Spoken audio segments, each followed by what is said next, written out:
Hey everyone, my name is Neil. Welcome back to my garage, and today we're going to be talking about the pros and cons of owning a fold-up assembly table just like this. So let's go ahead and get into it.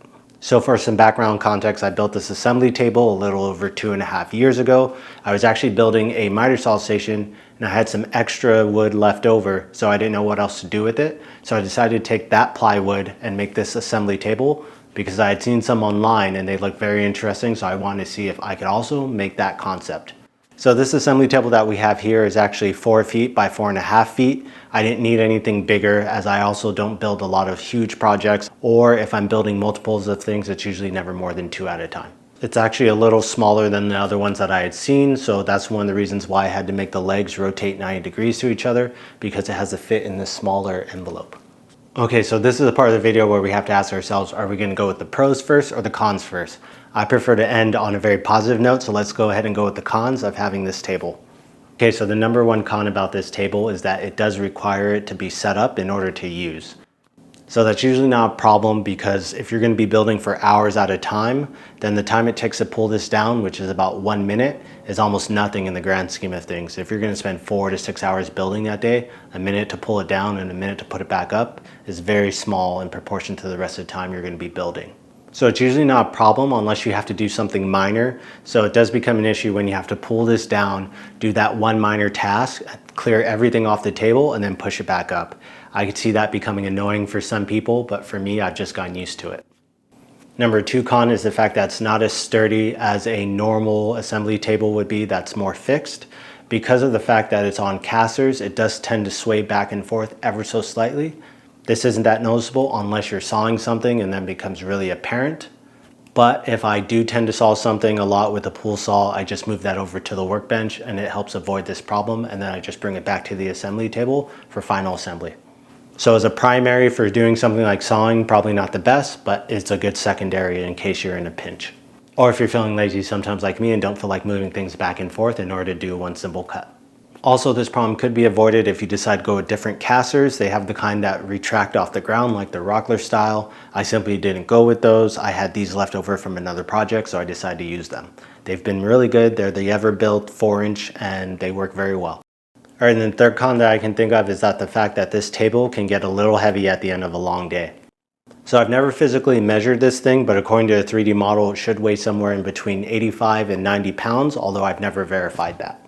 So in the morning when you pull it down, there's no issue, right? You're super pumped to get in here, but if you've been in here for 4 or 5 hours at a time and it's time to go back inside, I have to remember to take a small little breather and a break before I start pushing this thing back up and putting it away. So the way that this table is designed, it's actually designed for me to be able to push it onto this French cleat. And once I do that, it lifts the back 2 wheels off the ground. So it takes a little bit of the weight off of it. Then from there, I have that small lift of the other half of the table, which isn't bad, but again, on some days it can be a little worse than others. And then it's also designed for the holders to be designed with just one holder, and then the second one is for redundancy. We take no chances here. All right, so now that we've talked about the cons, let's go ahead and talk about the pros and the positives of having an assembly table like this. All right, the first pro, and probably the most obvious, is the fact that this assembly table is mobile. I can move it around the garage any which way I want, which is perfect, because I've learned that every single project, I have to change my configuration ever so slightly in order to make it work. With some longer projects, you end up having 8-foot lumber, so you have to work around that. So having the flexibility of having this thing mobile is second to none in my opinion, and that's why I named it the first pro. The second pro about owning a table like this is the fact that it gives you way more work surface space than you would actually have if you went with a fixed table. And the reason for that is obviously because it folds up, I'm able to have this 4 by 4 foot space be in the middle of my shop when I need it to be, but also folded away at the same time. So if I had a fixed table, then it would probably be somewhere around 2 by 3 feet or 3 by 3 feet at the most. I definitely wouldn't be able to get this 4 by 4 foot space. The fact that it is flexible does allow me to be able to park in this space and get within a couple inches of the table for more flexibility, and it also allows me to take a simple workbench that I designed and did a full build video on and stack that right underneath. So I could have the simple workbench right here as well as the assembly table. So the ability to have the 4 foot by 4 foot surface has come in handy, especially when building 2 workbenches at the same time, building 2 other nightstands at the same time, building 2 end tables at the same time. Having this 4 foot by 4 foot space has been nice because I'm able to work on one piece and move it to the side while I finish the other one. All right, number 3 con is the fact that this table does test your engineering skills, and it's going to test your woodworking skills as well. Because of the fact that it does fold up, you need to take some things into consideration, and one of them is how you're going to make all the joints work properly. So when I first created this table, it was well over 2.5 years ago, and it was long before I started creating content.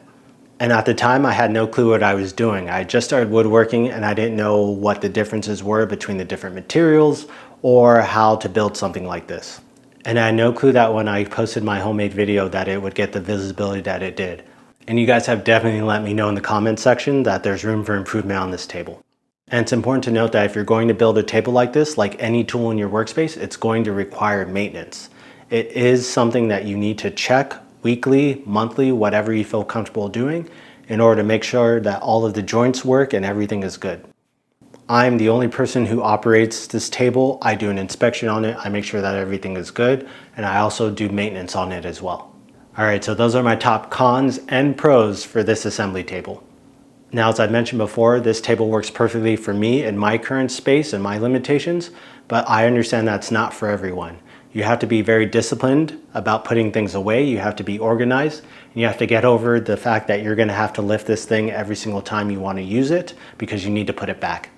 But I'm curious, let me know down in the comments, what are you using for your workspace? Are you using a folding workbench?